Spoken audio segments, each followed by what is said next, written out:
মুভির শুরুতে আমরা দেবিকাকে দেখি তার ঘুম ভাঙার পর সে দেখে যে গতকালকের টি শার্ট এখনো পড়ে আছে। সে তার স্বামী সুজিতকে বলে, আমি এতক্ষণ ঘুমাচ্ছিলাম, তুমি আমাকে ডেকে দিলে না কেন? তার স্বামী বলে, তুমি তো বলেছিলে পর্যাপ্ত ঘুমানো উচিত। আসলে দেবিকা একজন স্পোর্টস টিচার, তার স্কুলের ছেলেরা জেলা পর্যায়ে চ্যাম্পিয়ন হয়েছে, এজন্য লাস্ট কয়েকদিন ধরে সে খুব ব্যস্ত ছিল।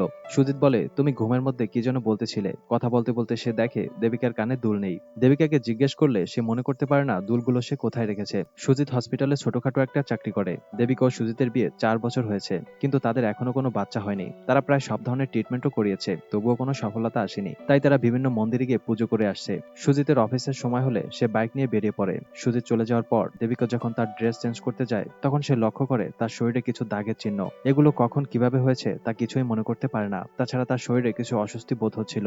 দেবিকার বারবার মনে হচ্ছিল কিছু একটা তো হয়েছে। অন্যদিকে হসপিটালে সুজিত তার বন্ধু কিরণের সাথে কথা বলছিল। কিরণ তার বন্ধু, আবার কলিগও। তখন সেখানে পুলিশ চলে আসে। অফিসার জানতে চায় গতকাল রাতে মিতু নামের যে মেয়েটাকে ভর্তি করানো হয়েছে তার কেবিনটা কোথায়। তখন সুজিত অফিসারকে সেই কেবিনে নিয়ে যায়। 10 বছরের মিতুর সাথে তার অ্যাপার্টমেন্টের ওয়াচম্যান খারাপ কিছু করেছে, তাই মিতুর বাবা মা ওয়াচম্যানের বিরুদ্ধে কমপ্লেন করেছে। পুলিশ সেই ওয়াচম্যানের কাছ থেকে টাকা খেয়ে এই কেসটা ধামাচাপা দিতে যাচ্ছে। এখানে পুলিশ এফআইআরটা পড়ে শোনায়। ওখানে যেসব কথা লেখা ছিল তা শুনে মিতুর বাবা মা লজ্জায় পড়ে যায়। অফিসার বলে, এসব তো কিছুই না, এরপর থানা কোর্ট এসব করতে করতে তোমাদের জীবন শেষ হয়ে যাবে, আর এই বাচ্চাটার ভবিষ্যৎ নষ্ট হবে। তাই মিতুর বাবা মা সম্মান ও মিতুর কথা ভেবে এই কেসটা তুলে নেয়। অফিসার কেবিন থেকে বেরিয়ে আসলে সুজিতকে দেখতে পায়। সে বাইরে থেকে সবকিছু শুনে ফেলে। তখন ভয়ে সুজিত বলে, স্যার আমি কিছুই শুনতে পাইনি। এরপর দেবিকা স্কুলে এসে সিকিউরিটির কাছ থেকে প্লেগ্রাউন্ডের চাবি নিতে যায়। সিকিউরিটি চাবি দেওয়ার সময় বলে, ম্যাডাম কালকে আপনার কি হয়েছিল? আপনি এত রাত করে চলে গেলেন, কথাও বললেন না, আর প্লেগ্রাউন্ডের গেটটাও খোলা রেখে গেলেন। এইসব শুনে দেবিকা অবাক হয়ে যায়। এই ব্যাপারে সে কিছুই মনে করতে পারে না। এরপর দেবিকা ব্যাডমিন্টন গ্রাউন্ডে যায় আর কিছু মনে করার চেষ্টা করে, তবুও সে কিছুই মনে করতে পারে না। তবে তার মনে হচ্ছে কিছু একটা তো হয়েছে। দেবিকা চারপাশে খুব ভালো করে দেখে, তখন সেখানে তার কানের দুল দেখতে পায়। তার মানে গতকাল রাতে সে এখানে এসেছিল ঠিকই, কিন্তু তারপরও কেন সে মনে করতে পারছে না। দেবিকা এসব ভাবতে থাকে। তখন সেখানে স্কুলের আরেকজন শিক্ষিকা গীতা চলে আসে। গীতা দেবিকার অনেক প্রশংসা করে, কারণ তার পরিশ্রমের জন্য স্কুলের ছেলেরা চ্যাম্পিয়ন হতে পেরেছে। তারা কথা বলতে বলতে বাইরে আসে। তখন সুজিত প্রতিদিনের মতো দেবিকাকে নিতে চলে আসে। তারা দুজন আজকে ছুটি নিয়েছে, কারণ আজকে সুজিতের মাকে দেখতে যাবে। সুজিতের মা কল্যাণী একটা দ্বীপে থাকে। সুজিত ছোটবেলা থেকে এখানে বড় হয়েছে। পরবর্তীতে সুজিত শহরে গেলেও তার মা এখানেই থেকে যায়। তার বাবা বেঁচে ছিল না। সুজিতের মা এই দ্বীপের পরিবেশের কল্যাণে কাজ করত। সে একজন নেতা ছিল। এই দ্বীপের জনগণ তাকে অনেক সম্মান করত। সুজিত ও দেবিকা এখানে বেশ কয়েকদিন থাকে আর সব মন্দিরে গিয়ে পূজা করে। এখানে কয়েকদিন থেকে তারা আবারও শহরে চলে আসে। হঠাৎ দেবিকার পিরিয়ড মিস হলে সে প্রেগন্যান্সি টেস্ট করে জানতে পারে রেজাল্ট পজিটিভ, মানে সে প্রেগনেন্ট। এখন খুশি হওয়ার বদলে সে আরো টেনশনে পড়ে যায়। শিওর হওয়ার জন্য আবারও হসপিটালে চেক করতে যায়। সেখানেও পজিটিভ আসে। এরপর ব্যাপারটা গীতা ম্যাডামের কাছে গিয়ে বলে। তখন গীতা ম্যাডাম বলে, তোমার খুশি হওয়ার কথা, তুমি টেনশন কেন করছো? সুজিতকে তুমি খবরটা জানিয়েছো? দেবিকা বলে, এখনো তাকে জানানো হয়নি। বাসায় সুজিত দেবিকাকে জিজ্ঞেস করে সে ওষুধ খেয়েছে কিনা, প্রেগন্যান্সি টেস্ট করেছে কিনা। দেবিকা মাথা ঝুঁকে হ্যাঁ জানিয়ে দেয়, কিন্তু সেই জানে তার মনের মধ্যে কি ঝড় চলছে। পরদিন গীতা ম্যাডাম দেবিকাকে সেই ছেলেগুলোর লিস্ট দেখায় যারা সেদিন মাঠে ছিল। গীতা ম্যাডাম বলে, স্কুলের সিসিটিভি ক্যামেরা নষ্ট ছিল। সে দেবিকাকে বলে, এইসব তোমার মনের ভুল, তুমি শুধু শুধু টেনশন করছো। বাড়িতে সুজিত ও তার বন্ধু কিরণ ড্রিঙ্ক করছিল। এমন সময় দেবিকার আসার সময় হয়ে যায়। তখন কিরণ সুজিতকে বলে, তুই তোর বউকে এত ভয় কেন পাস? তাকে মাথায় করে রেখেছিস। আমাকে দেখে কিছু শেখ, আমার বউ আমাকে কখনোই কিছু বলে না। তখন কিরণের ফোনে তার নতুন বান্ধবীর কল আসে, আর সুজিত ঘরের মধ্যে সিগারেট খুঁজতেছিল। সিগারেট খুঁজতে গিয়ে সে দেবিকার প্রেগন্যান্সির রিপোর্ট পেয়ে যায়। সেটা দেখার পর তার অনেক খুশি লাগে।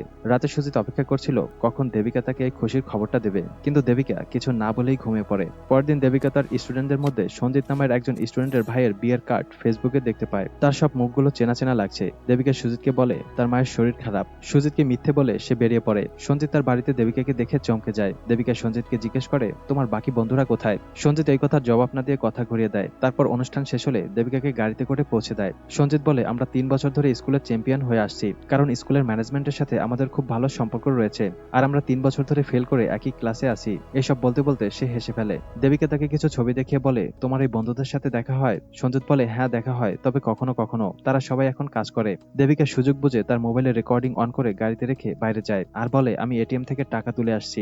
এরপর এটিএম থেকে এসে ব্যাগ নিয়ে চলে যায়। বাসায় এসে ওই রেকর্ড শুনতে থাকে। সঞ্জিত তার বন্ধুকে ফোনে বলছিল, আমরা আর বাঁচতে পারবো না। আমাদের সেই স্কুলের টিচারের কথা মনে আছে? সে আমার ঘর পর্যন্ত চলে এসেছে আর বারবার তোদের কথা জিজ্ঞেস করছে। সঞ্জিত নবীনের কথা জিজ্ঞেস করে, যে কিনা দেবিকার সাথে বাজে কাজ করছিল। ফোনের ওপাশ থেকে বলে, আমি তোদের জন্য ফেসে যেতে পারবো না। নবীন তো কাজে চলে গেছে, তুই এত টেনশন কেন নিচ্ছিস? ড্রাগসের ইফেক্ট 24 ঘন্টা পর্যন্ত শরীরে থাকে, আর এখন এতদিন পর তার শরীরে ওই ড্রাগস পাওয়া যাবে না। কেউ বুঝতেও পারবে না যে তাকে অজ্ঞান করে রেপ করা হয়েছিল। তাছাড়া ভুলে গেছিস নাকি ওর ভিডিও এবং ছবি আমাদের কাছে রয়েছে। একা একজন টিচার কি আর করবে আমাদের? এইসব শুনে দেবিকা কান্না করতে থাকে। সে স্তব্ধ হয়ে যায় আর ভাবতে ভাবতে থাকে সে এখন কি করবে। দেবিকা সঞ্জিতের ফ্রেন্ড লিস্ট থেকে নবীনকে খুঁজে বের করে। তারপর দেবিকা অনেক রাত করে ঘরে ফিরে আর তার বোনের সাথে সবকিছু শেয়ার করে। তারা দুজনেই টেনশনে পড়ে যায় তার স্টুডেন্টরা কিভাবে তার সাথে এসব করতে পারলো। সুজিতকে দেবিকার ডাক্তার ডেকে পাঠায়। সেখানে গিয়ে সুজিত জানতে পারে দেবিকা অ্যাবর্শন করতে চায়। ডাক্তার বলে, আমি জানি না তোমাদের মধ্যে কি হয়েছে, তবে কিছু কথা আমি তোমাকে বলতে চাই। 4 বছর পর এটাই তোমাদের প্রথম বাচ্চা, আর এটা অ্যাবর্শন করা হলে দ্বিতীয় বাচ্চা নিতে প্রবলেম হতে পারে। কিন্তু সুজিত তো কিছুই বুঝতে পারছে না কেন দেবিকা এটা করতে চায়। সে ভাবছিল দেবিকা তাকে সারপ্রাইজ দেবে, কিন্তু এটা কি হলো। এখান থেকে কাহিনী ফ্ল্যাশব্যাকে চলে যায় আর যেদিন এই অঘটন ঘটেছিল আমাদের সেই দিনের ঘটনা দেখানো হয়। সেদিন জেলা পর্যায়ে ফাইনাল খেলা চলছিল। দেবিকা সব রুম চেক করে দরজা বন্ধ করছিল। সম্পূর্ণ স্কুল ফাঁকা ছিল, কারণ সব স্টুডেন্ট ও শিক্ষকরা চলে গেছে। তখন হঠাৎ একটি রুম থেকে মিউজিকের শব্দ শোনা যায়। দেবিকা সেখানে গিয়ে 4জন ছেলেকে দেখতে পায়। দেবিকা তাদের জিজ্ঞেস করে, আরে তোমরা এখনো কেন আছো? ছেলেগুলো বলে, ম্যাডাম আজকে আমরা খেলায় জিতেছি, তাই একটু আনন্দ করছি। দেবিকা তাদের অভিনন্দন জানায় আর বলে, এখন স্কুল বন্ধ হয়ে গেছে, তোমরা চলে যাও। তখন একজন স্টুডেন্ট দেবিকাকে চকলেট খেতে দেয়, যেটা খাওয়ার পর দেবিকা অজ্ঞান হয়ে যায়। এরপর দেবিকার আর কিছুই মনে থাকে না। অনেক রাতে তার জ্ঞান ফিরে আসে। এত রাতে তাকে স্কুল থেকে বের হতে দেখে ওয়াচম্যান অবাক হয়ে যায়। তারপর দেবিকা বাড়িতে চলে আসে। দেবিকা সবকিছু সুজিতকে খুলে বলে। সেভাবে সুজিত হয়তো তার কষ্টটা বুঝতে পারবে, কিন্তু সুজিত দেবিকার উপর অনেক রেগে যায় আর সেখান থেকে চলে যায়। পরদিন সুজিত হসপিটালে তার বন্ধু কিরণকে সব খুলে বলে। কিরণ বলে, আসলে মেয়েদের ঘর থেকে বের হতে দেওয়াই উচিত না। এবার কে এসব বিশ্বাস করবে যে স্কুলের ছোট ছোট বাচ্চারা তাকে রেপ করেছে। আমার মতে চুপচাপ অ্যাবর্শন করে ফেলা উচিত। কেউ কিছু জানতে পারলে হাসি ঠাট্টা শুরু করবে। সুজিত কিরণকে দেবিকার সাথে কথা বলতে বাড়িতে নিয়ে আসে। তখন দেখা যায় সুজিতের মা এসেছে। কিরণ গিয়ে দেবিকাকে জ্ঞান দিতে শুরু করে। সে দেবিকাকে বলে, তোমরা কাজ করবে, স্বাধীন থাকবে, এখন এসব কথা কোথায় গেল? এখন একটাই পথ আছে, আর সেটা হলো এই বাচ্চাটাকে নষ্ট করে ফেলা। এই কাজের জন্য আমি তোমাকে হেল্প করব, কারণ সবার আগে সম্মান রক্ষা করতে হবে। এসব শুনে দেবিকা রাগ করে কিরণকে চলে যেতে বলে, আর তাতে সুজিত অনেক রেগে যায়। সে কিরণকে আটকানোর চেষ্টা করে, তবে কিরণ চলে যায়। ঘরে এসে সুজিত বলে, আমি মেন্টালি অনেক দুর্বল হয়ে পড়েছিলাম, তাই কিরণকে ডেকেছিলাম তোমার সাথে কথা বলানোর জন্য। দেবিকা বলে, আমার থেকে তো দুর্বল নও, তাই না? সুজিত জিজ্ঞেস করে, তাহলে তুমি এখন কি করতে চাও? দেবিকা বলে, আমি এর বিরুদ্ধে প্রতিবাদ করতে চাই, পুলিশের কাছে ওই ছেলেগুলোর নামে কমপ্লেন করব। তখন সুজিতও রাজি হয়। তবে পরের দিন থানার সামনে গিয়ে সুজিত দেবিকাকে ইমোশনালি ব্ল্যাকমেইল করতে থাকে। সে বলে, ভালো করে একবার ঠান্ডা মাথায় ভেবে দেখো কতটা বদনাম হবে আমাদের। তাছাড়া তোমার তো ছোট একটা বোন রয়েছে, তারও বিয়ে হবে না। এসব কথা বলে দেবিকাকে ফিরিয়ে আনতে সক্ষম হয়, যেটা আসলে কিরণের পরামর্শে করেছিল। দেবিকা বুঝতে পারে সুজিতের থেকে সে কোনো রকম সাহায্য পাবে না, তাই সে সবকিছু তার শাশুড়ি কল্যাণীকে খুলে বলে। কল্যাণী বলে, তুমি যদি সত্যের জন্য লড়াই করতে চাও তাহলে কেউ সঙ্গ দিক বা না দিক তোমাকে লড়ে যেতে হবে। পরদিন সকালে দেবিকা চলে যায়। কল্যাণী সুজিতকে বলে, দেবিকা আমাকে সবকিছু খুলে বলেছে। সুজিত বলে, আমাদের কত বদনাম হবে ভেবে দেখেছো? লোকে সিসি করবে, আমি পুলিশের কাছে কমপ্লেন করতে যাব না। এইসব ওর জন্যই হয়েছে, কারণ সে বাইরে চাকরি করতে গেছে। তখন কল্যাণী বলে, 4টা বাচ্চা ছেলে তাকে অজ্ঞান করে রেপ করেছে, এখানে ওর দোষ কোথায়? ঠিক আছে, তোকে কিছুই করতে হবে না, যা করার দেবিকা নিজেই করবে। আজ যদি তোর বাবা বেঁচে থাকতো তাহলে তোকে মাটিতে পুঁতে সে নিজেই মরে যেত, তুই আমাকে কখনো মুখ দেখাবি না। এরপর সুজিত দেবিকাকে কল করে। কল্যাণী বলে তার অ্যাবর্শন চলছে। এই কথা শুনে সুজিত একটু স্বস্তি পায়। পরদিন সুজিত তার ডিউটিতে হসপিটালে যায়। সেখানে গিয়ে জানতে পারে হসপিটালের সবাই দেবিকার বিষয়টা জেনে গেছে, আর এইসব জানিয়েছে সুজিতের বন্ধু কিরণ। সুজিত তখন বুঝতে পারে কিরণ আসলে বন্ধু নামের একটা বাজে লোক। দেবিকা কয়েকদিন ধরে তার মায়ের কাছে থাকছে। দেবিকার সাথে দেখা করতে আজমল আসে। একসময় আজমল দেবিকার বাবার প্রিয় স্টুডেন্ট ছিল। আজমল দেবিকাকে হেল্প করার জন্য আসে। তখন দেবিকার কাছে একটা কল আসে। তারপর দেবিকা কোচিতে চলে যায়। ওখানে একটা রেস্টুরেন্টে গিয়ে নবীনকে দেখতে পায়। নবীন দেবিকাকে দেখে অবাক হয়ে যায়। দেবিকা জানায়, আমি একটা টিচার সেমিনারে এখানে এসেছি, আর পাশে একটা হোটেলে উঠেছি। ভালোই হলো তোমার সাথে দেখা হয়ে গেল।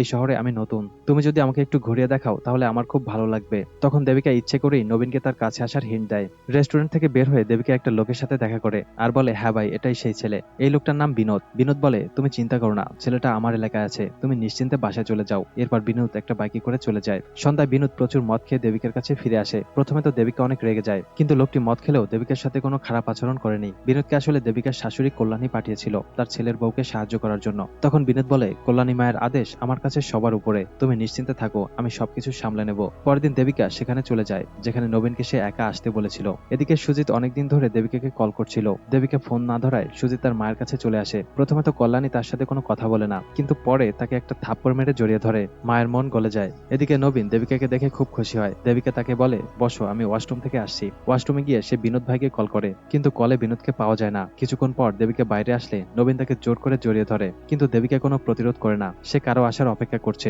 তখন নবীন দেবিকাকে অনেক জোরে একটা থাপ্পড় মারে, আর পেছন থেকে ওই সকল ছেলেগুলো চলে আসে যারা ওই দিন দেবিকার সাথে খারাপ কিছু করেছিল। তাদের সবাইকে একসাথে দেখে দেবিকা চমকে যায়। তখন সঞ্জীব বলে, তুই কি ভেবেছিলি নবীনকে একাটিকে ফাঁসিয়ে ফেলবি? চল আমরা একটা ডিল করি, এখানে তোর সব ভিডিও এবং ফটো আছে, তুই কাউকে কিছু বলবি না, আর আমরাও সব ডিলিট করে দেবো। তারপর নবীন দেবিকাকে কিস করে আর বলে, তুই এবার এখান থেকে চলে যা, আর দ্বিতীয়বার যেন আমরা তোর মুখ না দেখি। এরপর দেবিকা দরজার সামনে যায়, কিন্তু সে বাইরে না গিয়ে ভেতর থেকে দরজা লাগিয়ে দেয়। এরপর সে ওই ছেলেগুলোর কাছে আসে। দেবিকা ভাবে কেউ তাকে সাহায্য করতে আসবে না। সে আগেও একা ছিল, এখনো একা, আর ভবিষ্যতেও একা থাকবে। তাই নিজের লড়াই নিজেকেই লড়তে হবে। সে একজন শারীরিক প্রশিক্ষক, তাই নিজেকে খুব ভালোভাবেই রক্ষা করতে পারে। দেবিকা আজমলের বাবার থেকে কুংফু শিখেছিল। সে ছিল তার প্রথম গুরু। দেবিকা একে একে সবাইকে মারতে শুরু করে। তাই ছেলেগুলো সেখান থেকে পালিয়ে যাওয়ার চেষ্টা করে। তখন দেখা যায় সিঁড়িতে বিনোদ বসে আছে। বিনোদ তাদের আটকে ফেলে আর বলে, বাচ্চারা এখনো তো ক্লাস শেষ হয়নি, কোথায় যাচ্ছ? ক্লাসে ফিরে যাও। এসব দেখে রিসেপশনে থাকা লোকটা পুলিশকে ফোন করতে চায়। তার সামনেই একটা লোক বসেছিল।